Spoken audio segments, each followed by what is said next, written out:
Hi, Peter. We're going to do a little interview because one of our subscribers called Oaza Miru asked for it. He wants to hear a bit of a story, I think. So, my question is, which experience in your past had a long lasting effect on your whole life? Well, one of them started when I was just 21 years old, and I found myself in central Java at the site of the famous temple of Borobudur, which is the largest Buddhist temple in the world.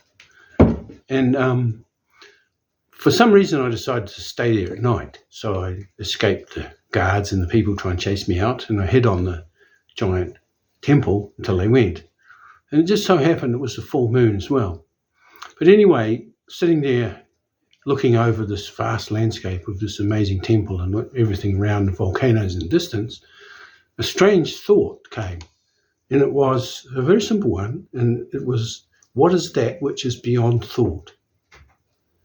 And at the time, it didn't seem to have a lot of significance. It was just coming out of nowhere. But it turned out to have an enormous effect on my life because it kept coming back all the time. When I found myself in different parts of Asia and doing different things, what is that which is beyond thought?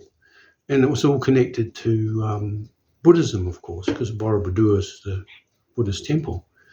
And so that eventually led me into trying to understand Buddhism, which led me to Nepal and Tibetan Buddhists and so on. It began a whole journey of the first part of my life in trying to understand what all this was. And it also led into Hinduism and the whole thinking about what religion was and where it came from and why it was important.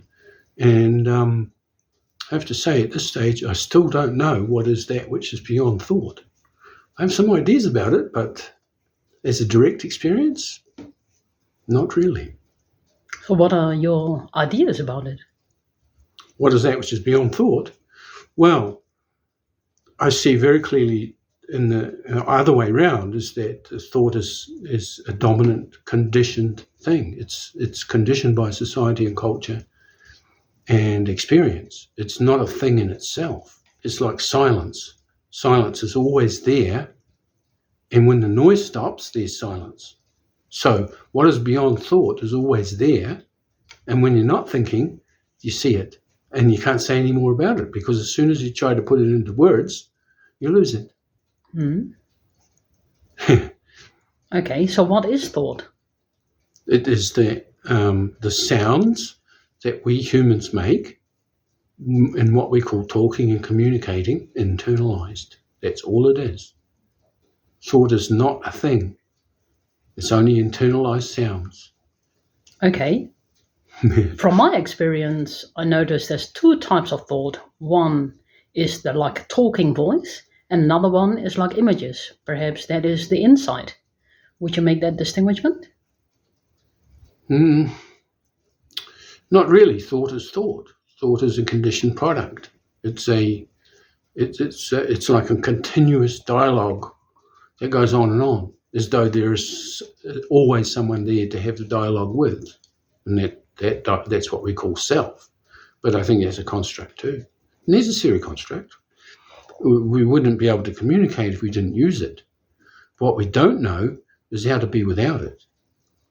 And that's the key thing, is what happens when thought stops. Mm-hmm. Does it help for you to be in the wilderness in regards to thought? Well, of course, yes, because thought is very much a human product. So the more you're involved in the human world, the more you think. And the more you're in the natural world, the more you look out. And the less thought's still there, but it's less focused on the thought itself and more focused on what you're seeing. Mm-hmm. What is the function of thought? To condition another generation to believe it.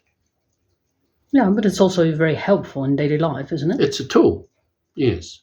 The thing is, you might have an axe because you want to split some wood. It's very useful, but when you put the axe down, you don't have anything more to do with it until you pick it up again. But thought is a continuous process that's internalized that you can't switch off. That's the difference. And the question that comes from what is beyond thought is why can't you switch it off? Why is there no ability to say, right, switch thought off, don't have it, for a while because I want to sit here and look at the view. And that does happen. And most people know instances in their life. But the continuous banter of the thought tends to override that particular time when it's not there. And the memory is totally connected to thinking. So even if you sit on the side of the hill and you don't have thought, you don't remember that you didn't have it. And that might last 1 second, it might last an hour, but you'll never remember because the thought continuously picks up where it left off. So it seems to be a continuum, even though it isn't. Mm-hmm. What are your thoughts about rationality? Rationality? Ratio?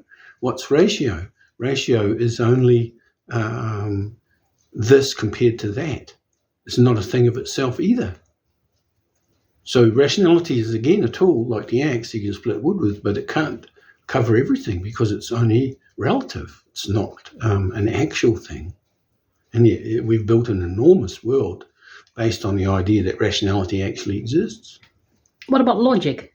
Well, logic is the handmaiden of rationality, of course, as is reason. Reason, rationality, and logic belong together. And they are all tied to language and memory and continuation. What is rationality dependent on? The ratio. This comparison. And relative to that comparison. If you have no comparison whatsoever, you can't make a rational choice. It's like if you're lost in the forest, your rational choice is, do I go this way or that way? And of course, it can be, there's nothing to say it's right or wrong, but the rational choice involves comparison. A person who's not lost doesn't have to look for the way. Let's go back to the very first thought when you were in Borobudur and had that thought of what is that which is beyond thought. Where do you think that thought came from? That I have no idea. That's the mystery of life. I mean, I was a young guy just, traveling in Asia. I'd only just begun. I'd just turned 21 years old. And why that particular thought? Obviously, the place itself had some impact.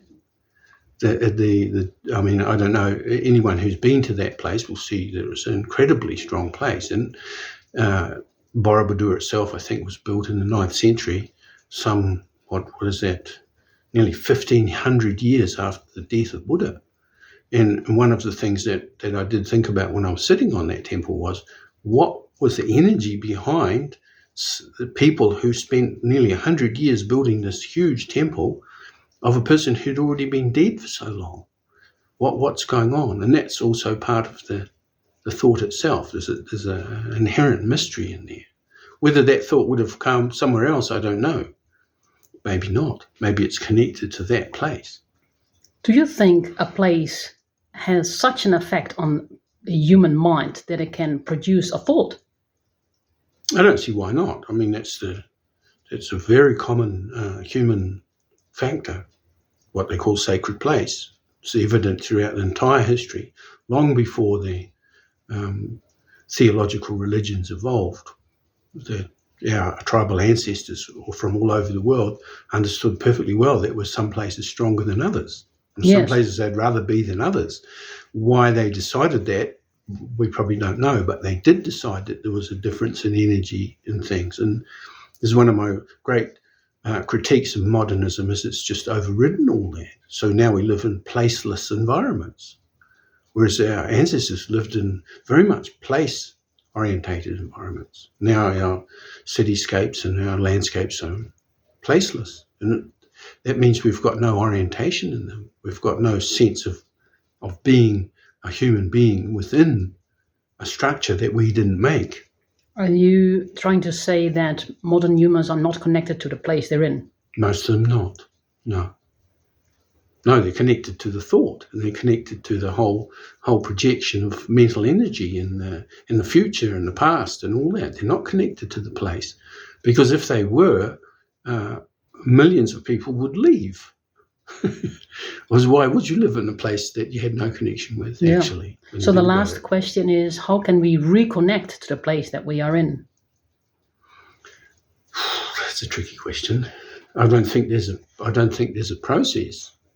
Again, it's one of those things that you can only approach from the other side and say, what does placelessness do to us? Well, And of course, that's the question that philosophers who had more understanding than me worked on a long time ago.